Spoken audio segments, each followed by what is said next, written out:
जब प्रेम का अपमान होता है तो देव भी रौद्र बन जाते हैं। जब सहनशीलता की सीमा टूटती है तो शून्य से ज्वाला निकलती है, और जब शिव मौन तोड़ते हैं तो सृष्टि हिल उठती है। यह कथा है उस क्षण की जब देवी सती ने अपने प्राण त्याग दिए और शांत कैलाश में उठा एक ऐसा तूफान जो युगों तक याद किया गया। शिव का वीरभद्र रूप जन्मा और सब कुछ बदल गया। राजा दक्ष, सृष्टि का एक अहंकारी राजा, उसने रचा एक भव्य यज्ञ जिसमें त्रिलोकी के देवताओं को बुलाया गया, पर उस एक को नहीं जो स्वयं सृष्टि से परे हैं, भगवान शिव। देवी सती, दक्ष की पुत्री और शिवजी की पत्नी, अपने स्वामी का अपमान सह न सकी। वो क्रंदन करती हुई यज्ञशाला पहुंची और वहां कहा, जहां मेरे शिव का सम्मान नहीं वहां मेरी भी कोई जगह नहीं। और फिर सबके सामने अग्नि की लपटों में समा गई। वो अग्नि केवल शरीर की नहीं थी, वो क्रोध, अपमान और प्रेम का मिला जुला तूफान थी।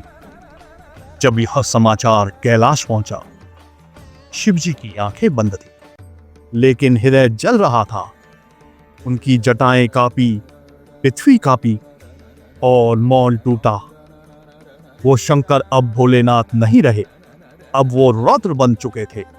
उन्होंने अपनी जटाओं को झटका और उससे जन्मा एक ऐसा योद्धा जो ना स्वर्ग का था ना पृथ्वी का, बल्कि शिव के भीतर के असीम क्रोध का जीवित स्वरूप था। वीरभद्र।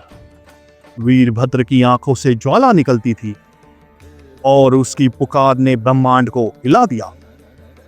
वीरभद्र ने आकाश चीरते हुए प्रवेश किया। यज्ञशाला में भगदड़ मच गई। देवता, गंधर्व, यक्ष, कोई नहीं बच सका। मंत्र टूटे, वेद जलने लगे। फिर दक्ष को घसीटकर लाया गया और उसका सिर धड़ से अलग कर दिया। यज्ञ का गर्व अग्नि में जल गया। शिव की मौन लीला अब प्रलयंकारी बन चुकी थी। तभी शिवजी स्वयं प्रकट हुए, न क्रोधित न क्रूर, बल्कि गहन करुणा से भरपूर। वीरभद्र के क्रोध को शांत किया, सृष्टि को थामा। उन्होंने दक्ष के मृत शरीर को देखा और फिर उसे जीवन डाल दिया, पर एक बकरे का सिर लगाकर, ताकि वो युगों तक याद रखे कि घमंड का अंत विनाश है और विनम्रता ही सच्चा वैभव।